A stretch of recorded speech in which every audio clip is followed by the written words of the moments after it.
Hello friends, welcome back to my channel. எல்லோரும் எப்படி இருக்கீங்க? நாங்கள் ரொம்ப நல்லாயிருக்கோம். நீங்கள் பார்த்துட்டு Radhima kitchen cooking channel. First டைமாக பார்க்குறீங்கன்னா என்னோடய சேனலை சப்ஸ்கிரைப் பண்ணிக்கோங்க, பெல் ஐக்கானையும் கிளிக் பண்ணிக்கோங்க. அதில் ஆளுன்னு இருக்கும், அதை கிளிக் பண்ணிக்கோங்க. ஸோ எப்போ வீடியோ போட்டாலும் உங்களுக்கு நோட்டிஃபிகேஷன் வரும்.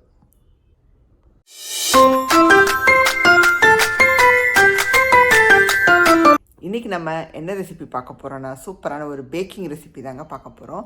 ரொம்ப நாள் ஆயிடுச்சுங்க பேக்கிங் ரெசிபி பண்ணி. ஸோ இன்றைக்கி ஒரு வெண்ணிலா கேக் தான் பண்ண போகிறோம். ஸ்பான்ச்சியான ஒரு வெண்ணிலா கேக்கு. இது பார்த்திங்கன்னா நான் ப்ளெயினாக தான் பண்ணுறேன். இதில் நீங்கள் நட்ஸ் வேணால் நட்ஸ் போட்டுக்கலாம். இது மேலே உங்களுக்கு என்ன டாப்பிங் வேணாலும் போட்டுக்கலாம். ஆனால் ரொம்ப ரொம்ப ஸ்பான்ச்சியாக சூப்பராக இருக்கும். வாங்க பார்க்கலாம். வெண்ணிலா கேக்கை நான் டின்னுலேருந்து எடுத்துட்டேன். எனக்கு ஸ்டிக்கே ஆகலை. எவ்வளோ சூப்பராக வந்திருக்கு பாருங்கள். உங்களுக்கு அடி பக்கமும் காமிக்கிறேன். ஸ்டிக்கே ஆகலை, அவ்வளோ நல்லா பேக்காகி வந்திருக்கு. நல்ல சாஃப்டாக இருக்குங்க. இங்கே பாருங்கள், தெரியுது உங்களுக்கு? இப்போ பார்த்தீங்கன்னா வெட்டினதுக்கப்புறம் இந்த மாதிரி இருக்குது. ஒன்று எடுத்து வச்சேன் உங்களுக்கு காமிக்க க்ளோஸ்அப்பில். எவ்வளோ சூப்பராக வந்திருக்கு பாருங்கள். அப்படியே செம சாஃப்டாக வந்திருக்குங்க. இன்றைக்கி நம்ம பண்ணக்கூடிய ரெசிபிக்கு இதெல்லாம் தாங்க தேவையான பொருட்கள். இது எவ்வளோ மெஷர்மெண்ட்டில் எடுத்திருக்கேன் அப்படிங்கிறது நான் டிஸ்கிரிப்ஷனில் போடுறேன், நீங்கள் பார்த்துக்கோங்க. அப்புறம் 1 by 1 ஆட் பண்ணும்போது நான் சொல்கிறேன். இப்போ நம்ம டைரெக்டாக கேக் ரெசிபியை ஸ்டார்ட் பண்ணிடலாம். இப்போ நம்ம என்ன பண்ண போகிறோன்னா, 4 எக்ஸ் எடுத்திருக்கேன். இதில் ஒயிட்டை தனியாக எல்லோ தனியாக நம்ம ஷிஃப்ட் பண்ணிக்கணும். ஃபஸ்ட்டு ஒயிட்டை மட்டும் தனியாக பிரித்து ஸ்டாண்ட் மிக்சரில் போட்டுக்க போகிறோம். எல்லோவை இங்கே நான் தனியாக எடுத்து வச்சிட போகிறேன். ஏன்னா அந்த ஒயிட்டை நல்லா மிக்ஸ் பண்ண பிறகு, சுகரோட போட்டு மிக்ஸ் பண்ண பிறகு அதுக்கப்புறமா எல்லோவை எடுத்து போட்டு நம்ம கலந்துக்க போகிறோம். இப்போது நம்ம ஒயிட்டையும் எல்லோவையும் ஷிஃப்ட் பண்ணிடணும். நான் டைரெக்டாக இதுலேயே ஒயிட்டை ஊற்றிட போகிறேன். கையை வச்சு இப்படி ஷிஃப்ட் பண்ணிக்கோங்க. இப்போ பார்த்தீங்கன்னா வெள்ளை ஃபுல்லாக விழுந்துருச்சு. இப்போ அப்படியே அரையக்கா எடுத்து இங்கே வச்சிருங்க.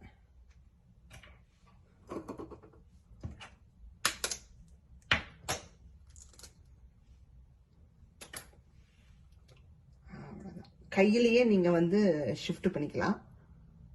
இல்லைன்னா நீங்கள் தனியாக பவுலில் ஷிஃப்ட் பண்ணி வச்சுட்டு அப்புறம் கூட ஆட் பண்ணிக்கலாம். இப்போ பார்த்தீங்கன்னா ஒயிட் 4ஐயும் உள்ள போட்டாச்சு. இப்போ மூடிட்டு ஸ்லோவாக தான் சுற்றணும், ரொம்ப ஸ்பீடாக எடுத்துகிட்டு போயிடக்கூடாது. இப்போ பார்த்தீங்கன்னா ஒயிட்டை உள்ளே சேர்த்துனதுக்கப்புறமா ஒரு 30 செகண்ட்ஸ் இருக்கும். நல்லா நம்ம பீட் பண்ண பிறகு ஒரு நொர மாதிரி வந்திருக்கு, தெரியுதா உங்களுக்கு? இப்போ என்ன சேர்க்க போகிறோம்னா சுகர் சேர்க்க போகிறோம். ஒரு 1/2 கப்புக்கு பவுடர்டு சுகர் அதை எடுத்து வச்சுருக்கேன். இதை நம்ம ஒரு 2 ஸ்பூனாக சேர்த்து கலந்துக்கலாம். மொத்தத்தையும் சேர்த்துறாதீங்க, 2 சேர்த்து ஸ்லோவா ஸ்பீக்ஸ் வர மாதிரி பண்ணிக்கலாம்.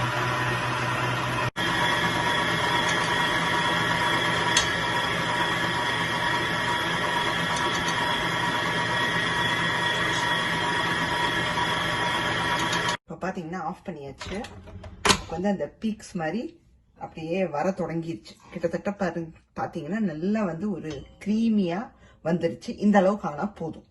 இப்போ என்ன பண்ண போறோம்னா, நம்ம இதை கழட்டிடலாம். ஏன்னா இதுக்கப்புறம் நம்ம ஜென்டிலாக நம்ம மிக்ஸ் பண்ண போறோம். இப்போ என்ன பண்ண போறோம்னா, இந்த வெள்ளையில மஞ்சளை கலக்க போறோம். ஒன்னொன்னா ஆட் பண்ணி கலக்குங்க. இப்படி ஒன்னொன்னா உள்ள சேர்த்துக்கோங்க. இப்போ பார்த்தீங்கன்னா ஒன்று உள்ள போட்டிருக்கேன், கலந்து விட்டுடலாம்.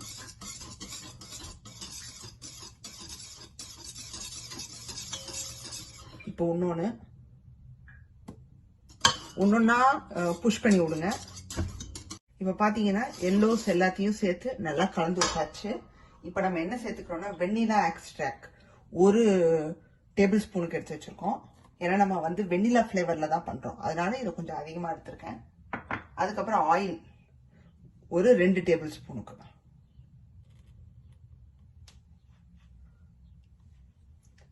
பால் ஒரு 2 டேபிள் ஸ்பூன்,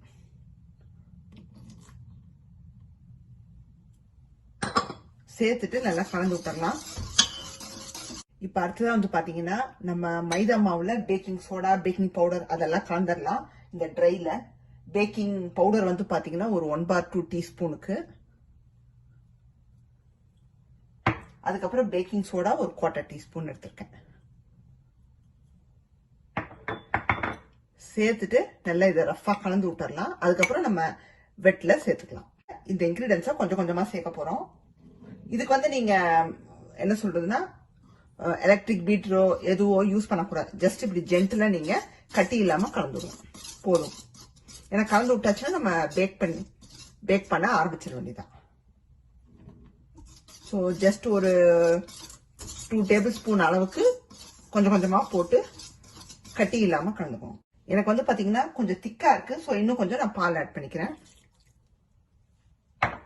ஸோ நீங்கள் அந்த கன்சிஸ்டன்சியை பார்த்து பால் ஆட் பண்ணிக்கோங்க. நான் இப்போ வந்து இதை எடுத்துட போகிறேன் விஸ்கை. நான் ரொம்ப விஸ்க் யூஸ் பண்ணக்கூடாது. ஃபைனலாக நம்ம இதுலேயே கலந்து பண்ணலாம். ஒரு கட் அண்ட் ஃபோல்டு மெத்தடில் கலந்து விட்டுக்கோங்க. இப்போ பார்த்தீங்கன்னா சூப்பராக கலந்து விட்டாச்சுங்க. இதில் நட்ஸ் வேணால் நீங்கள் நட்ஸ் போட்டுக்கலாம். நான் எதுவும் சேர்க்க போகிறதில்ல. டைரெக்டாக பேனில் நம்ம ஃபில் பண்ணிடலாம். நான் எடுத்துருக்கிற பேன் வந்து பார்த்தீங்கன்னா இந்த பிரெட் எல்லாம் பண்ணுவாங்க பார்த்தீங்களா, அந்த மாதிரி இதுக்கு யூஸ் பண்ணுற பேன் எடுத்திருக்கேன். ஏன்னா இதில் நான் வந்து பெருசாக எதுவும் பண்ணது கிடையாது. ஸோ இதில் ஊற்றி நம்ம பேக் பண்ணி பார்க்கலாம் அப்படின்னு தோணுச்சு. உங்களுக்கு ரவுண்டு பேன் வேணுன்னா நீங்கள் ரவுண்ட் பேன் கூட எடுத்துக்கலாம். உங்கள் விருப்பம் தான். இப்போ நம்ம ஃபில் பண்ணிடலாம்.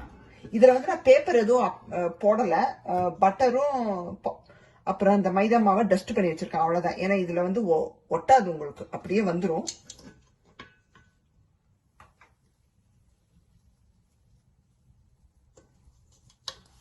எப்பவும் சொல்றதா, ஊத்துனதுக்கு அப்புறமா ஒரு 3 வாட்டி டேப் பண்ணிக்கோங்க. ஏன்னா எல்லா சைடும் நமக்கு ஈவனா இருக்கணும். இப்போ 350 டிகிரிஸ் அல்லது 180 டிகிரி ஃபாரன்ஹீட்ல ஒரு 35 மினிட்ஸ்க்கு நல்லா வந்து இதை பேக் பண்ணி எடுத்துடலாம். நம்ம பாத்தீங்கன்னா நம்மளுடைய வெண்ணிலா கேக் சூப்பரா ரெடி ஆயிடுச்சுங்க. எனக்கு வந்து எக்ஸ்ட்ரா ஒரு 10 நிமிஷம் வைக்க வேண்டியதா போயிடுச்சு, நான் சொன்ன டைமையும் தாண்டி. ஸோ வச்சு இப்போ சூப்பராக வந்து பேக் பண்ணியாச்சு. ஃபுல் அண்ட் ஃபுல் ஆயிடுச்சு. இப்போ நல்லா கூல் டவுன் ஆகணும். ஆனாலும் பாருங்க நமக்கு எடுக்கிற மாதிரியே வருது. ஏன்னா இது வந்து ஒட்டாது, உங்களுக்கு வந்து அப்படியே எடுத்துடலாம். பட் நல்லா கூல் டவுன் ஆகட்டும். நமக்கு வந்து கிளீன்டா எடுக்கணும், ஷேப்பா எடுக்கணும். இல்லாட்டி நமக்கு அங்கங்க ஒட்டி ஒரு மாதிரி ஆயிரும். இப்போ வந்து இதை ஸ்லைஸ் பண்ணிடலாம். நம்ம கொஞ்சம் நல்லா இந்த மாதிரி கூல் டவுன் ஆன பிறகு வெட்டினீங்கன்னா நல்லா அழகா ஷேப் நம்ம கட் பண்ணலாம். உங்களுக்கு திக்னஸ் வந்து உங்க விருப்பம் தான். ஓகேங்களா?